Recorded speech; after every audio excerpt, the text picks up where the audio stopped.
Matthew Stafford and the Los Angeles Rams head to Tennessee to take on Cam Ward and the Tennessee Titans. We got to start with Cam Ward because the first overall pick in the draft looked good. He was efficient with the football, and to be honest, I think that Tennessee played a lot better than people were expecting them to. Against the Denver Broncos, they gave them all they could handle. It was a one-possession game with a chance for them to tie it at the end. On the other side of things, Matthew Stafford had a shaky performance, but in the end was able to do enough to get the Rams the win over Houston. Their defense was so strong against the Texans, not allowing a touchdown to that high-flying Houston Texans offense at home. And give a little bit of credit to SoFi Stadium, which gets a ton of heat about it being a weak atmosphere. They certainly brought it. Now, these quarterbacks obviously have all of the talent in the world when it comes to throwing the football. But what I have to say first off is that I was very disappointed in the play of Cam Ward's wide receiving core. Calvin Ridley has to play better. Even on that final possession, they even showed Cam Ward's dad in the stands. You have to make some of these catches. You have to help out your rookie quarterback, especially you have to help him out every time, but especially when you're playing a great defense in Denver, a chance to tie the game at the end and not able to come up with the plays. The Rams are favored by 6.5 points because they are banking on the veteran ability of Matthew Stafford. We saw him get the ball to Puka Nacua early and often in this game. Davante Adams immediately showing an impact. Like, this guy is already going to have a true ability to separate. It's not 1 and 2 in Los Angeles. It is 1A and 1 double A as far as the talent they have at wide receiver. Davante looked great and already has the Rams looking like one of the top receiver duos in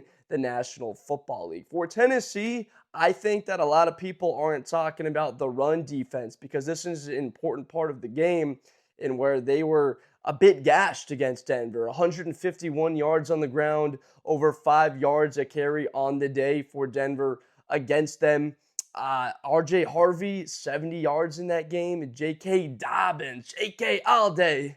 The kid from Ohio State, 63 yards and a touchdown. Gotta love Gus Johnson. We do college and NFL, so any chance I get to bring some up iconic moments, I got to pull the trigger on that. Tony Pollard, right? 18 carries, 60 yards for Tennessee, getting the bulk majority of the loads. We did not see Cam take off and run it. That is not really a part of his game. When I got to see him play, the only time I've seen him live was when he was at Washington State and faced off against that UCLA defense, which was a top 10 run defense in football back in 2023. He looked pretty good in the pocket when I saw him. Obviously, the arm talent immediately jumped off seeing it in person, but mobility. He wants to be in the pocket and find his guys down the field.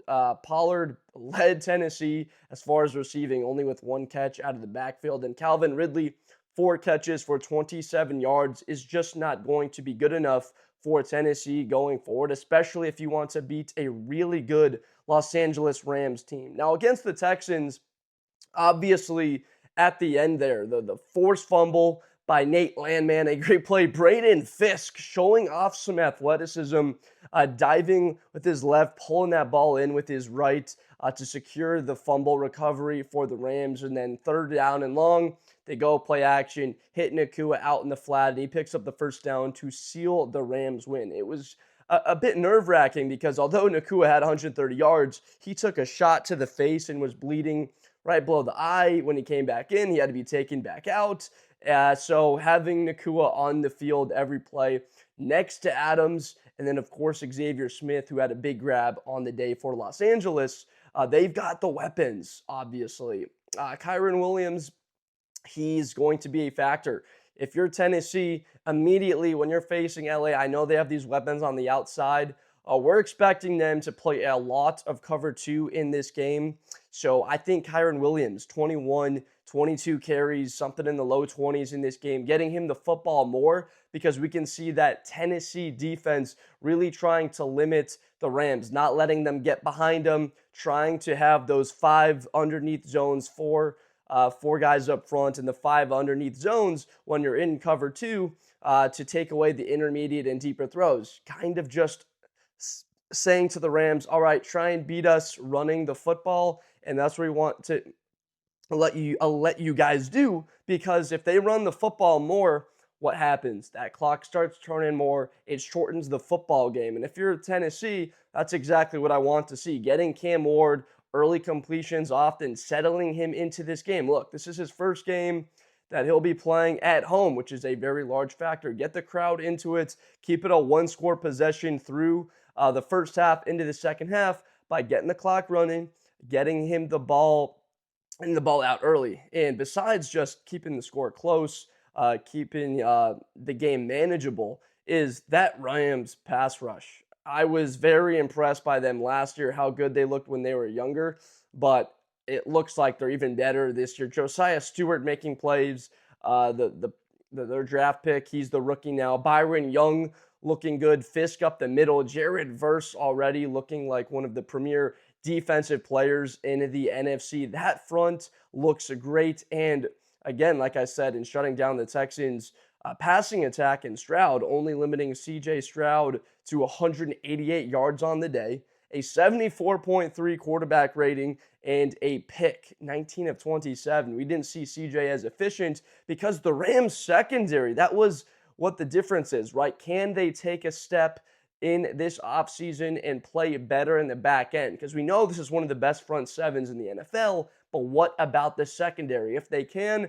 then the Rams are obviously contender in the NFC to be a team that can get to the Super Bowl. So if I'm Cam Ward, if I'm Callahan, and I'm coming up and formulating an offensive game plan, I don't want Cam Ward throwing the football more than 25 times in this game. If that does happen, my expectation would be that it got away from them because either Matthew Stafford was able to pick apart some of that zone coverage and be able to find guys in holes, or them take some shots and have success, which really isn't the strength when you look at the Los Angeles Rams. That is not Davante Adams' bread and butter. His bread and butter is the intermediate stuff, the 15 to 20 yards, Puka Nacua, slants, out routes, comebacks, skinny post, right? The 15, 16-yard gains, the 7/8s, the chunks, getting him a ton of targets. We saw him get 11 targets and Davante get 8.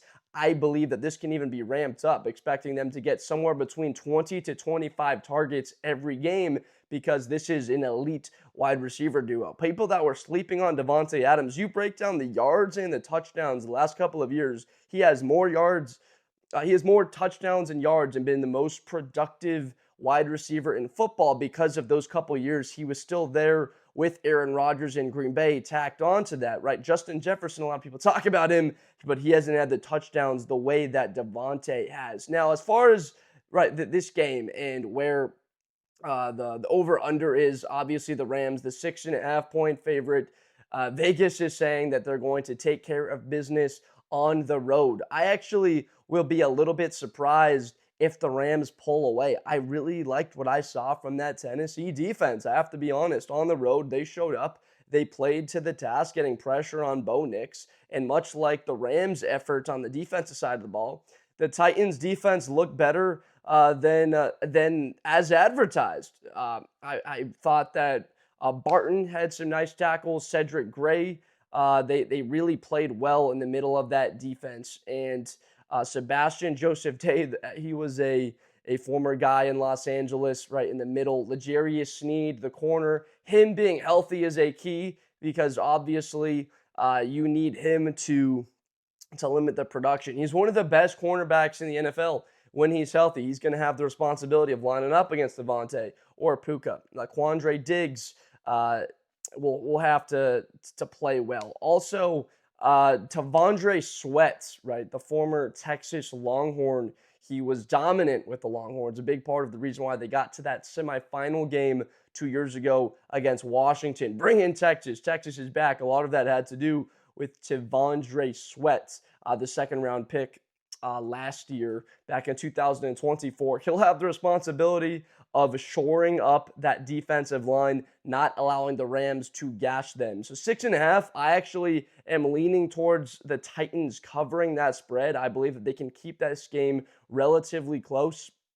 I'm thinking Rams win 24 24-18. Final score 24-18. They win by 6, but Titans able to cover. We see positive traits out of Cam Ward continuously. 12 of 28, obviously not good enough, but that's an offensive scheme. We have to get Cam Ward the completions to get him settled in so that we have the chance to take our shots when they present themselves. But against LA, don't expect a lot of shots. Don't expect them really to air this football out. Keep it on the ground and keep the game close. So let me know down below in the comments who you think wins this game and why. Are you leaning on the side of Los Angeles? What are you talking about? 6.5? That's not enough. They're going to blow out Tennessee. Or Tennessee, are they going to keep this game a lot closer than we think that it will be? It's a fun one. Obviously, Tennessee don't want to drop to 0-2. It immediately looks like that division can be a lot closer. We saw